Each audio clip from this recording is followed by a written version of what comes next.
There's a moment when you realize something is wrong, but you can't even explain what it is. You're not crying. You're not angry. You're not even necessarily sad. You're just disconnected. Someone asks, "Are you okay?" And you give the automatic answer, "Yeah, I'm fine." Then you walk away, close your bedroom door, sit on the edge of your bed, and realize you have absolutely no idea what you're feeling. And that's what makes this so unsettling. Because when you can name your pain, you can usually do something about it. But what do you do when you can't even find the name? Maybe you've noticed that things that used to excite you barely move you anymore. A message you would have been waiting for all day gets ignored. Good news feels strangely empty. Bad news doesn't hit as hard as it should. You laugh with your friends, go to work, study, exercise, answer texts, scroll through your phone, and from the outside, everything looks completely normal. But inside, it feels like you're watching your own life through a glass window. You're there, but somehow you're not really there. And here's where it gets interesting. Sometimes this emotional flatness can happen when you've been under stress for too long. Imagine your brain has been carrying one heavy box after another, one problem, then another, then another. You keep telling yourself, "I'll deal with it later," but later never comes.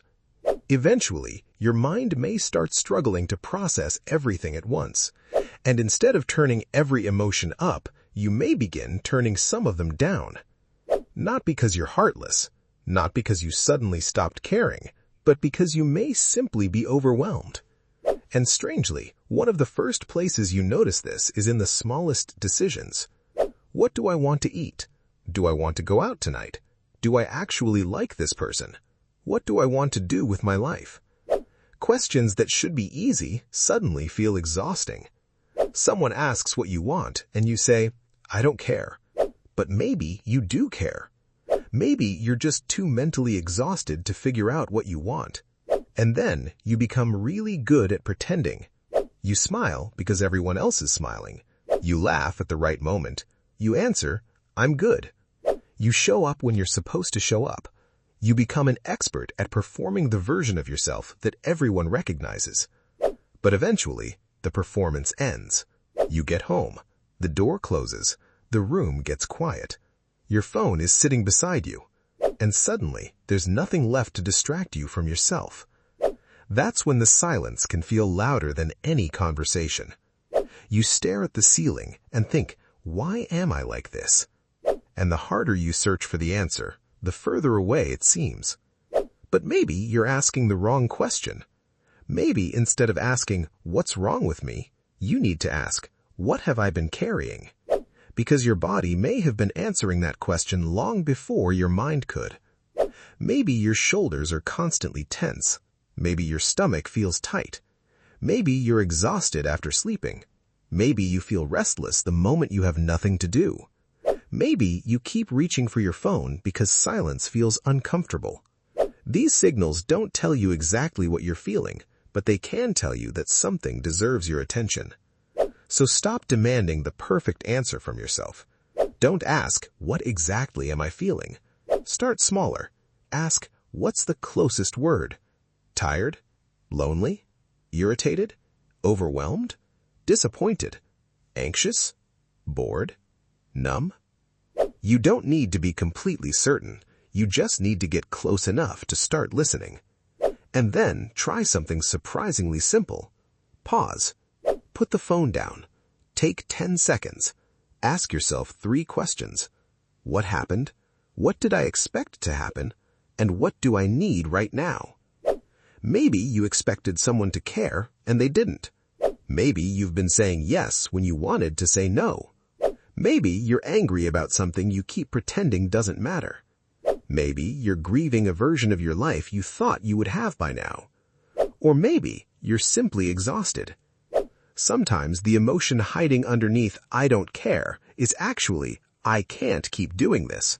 And that distinction matters. You don't have to solve your entire life tonight. You don't need some dramatic breakthrough. Start with one honest sentence.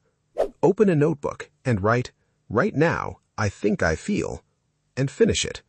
Even if the answer sounds stupid, even if it changes tomorrow. Because the goal isn't to perfectly understand yourself. The goal is to stop abandoning yourself every time your emotions become difficult to understand.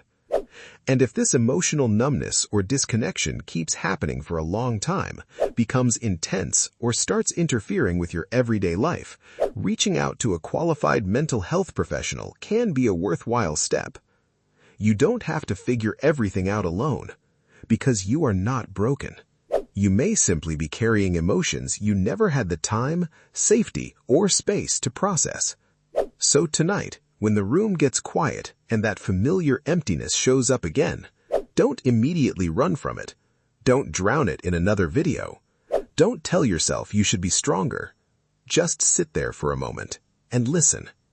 Ask yourself one question.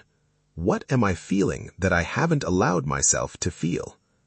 You might not know the answer. That's okay. You might sit there in silence for a while. That's okay too.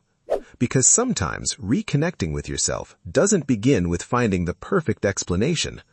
Sometimes it begins with something much smaller, something almost invisible.